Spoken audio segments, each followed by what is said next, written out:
ஹர ஹர சங்கர ஜய ஜய சங்கர ஹர ஹர சங்கர ஜய ஜய. உத்தராயண காலத்தில் வரும் முதல் பௌர்ணமி தை மாத பௌர்ணமியாகும். இது தெய்வ அருளால் வேண்டுதல்கள் நிறைவேற்றி தரும் நாளாகும். தை அமாவாசையைப் போல் தை பௌர்ணமி விரதம் மிகவும் உயர்வான பலன்களை தரக்கூடியதாகும். இது வாழ்வில் ஏற்படும் துன்பங்களில் இருந்து நம்மை விடுவித்து வாழ்வில் ஒளி ஏற்றக்கூடிய நாளாகும். தை மாத பௌர்ணமியில் புனித நீராடினால் மனக்குழப்பங்கள் நீங்கி அறிவாற்றல் பெருகும்.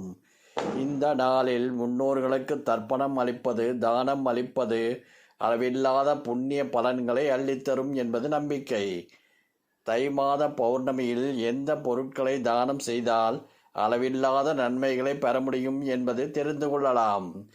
தை மாதத்தில் சிறப்புமிக்க நாட்களில் ஒன்று பௌர்ணமி. அனைத்து மாதங்களில் வரும் பௌர்ணமி திதி சிறப்புமிக்கது என்றாலும் தை மாத பௌர்ணமி நினைத்ததை நிறைவேற்றி வைத்து அளவில்லாத புண்ணியங்களை தரக்கூடிய நாளாகும்.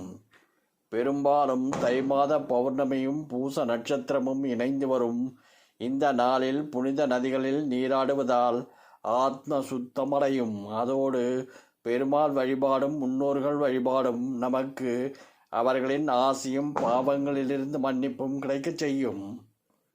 குறிப்பாக திரிவேணி சங்கமத்தில் நீராடுவது மிகவும் சிறப்பு.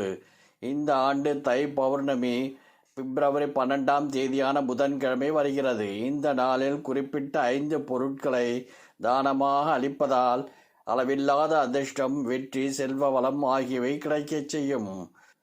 தை மாத பௌர்ணமி அன்று எள் தானமாக அளிப்பது மிக மிக உயர்வானதாகும். இது செல்வ வளம், நல்ல ஆரோக்கியம், மகிழ்ச்சி ஆகியவற்றை தரும். எள் ஆன்மீக தன்மை கொண்டதாகும். இதை தானம் செய்வதால் ஆத்மாவில் உள்ள எதிர்மறை ஆற்றல்கள் நீங்கும்.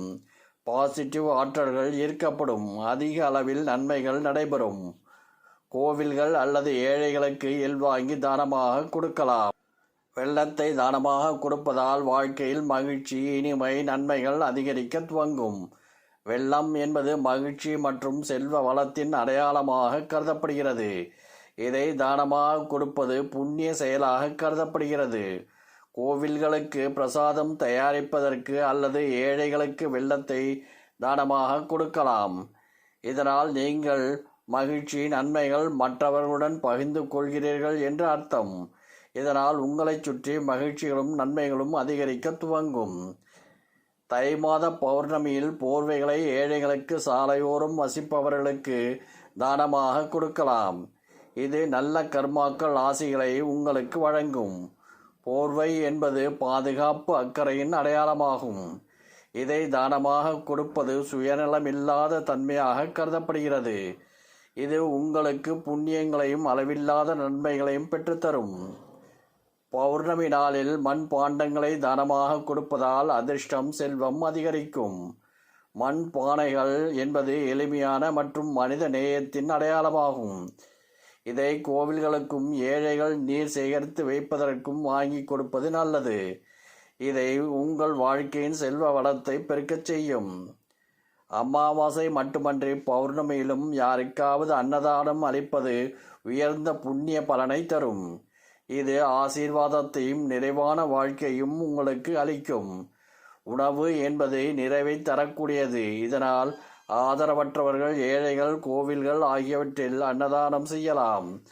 இது உங்களுக்கு பெரிய அளவில் நன்மைகளை பெற்றுத்தரும்.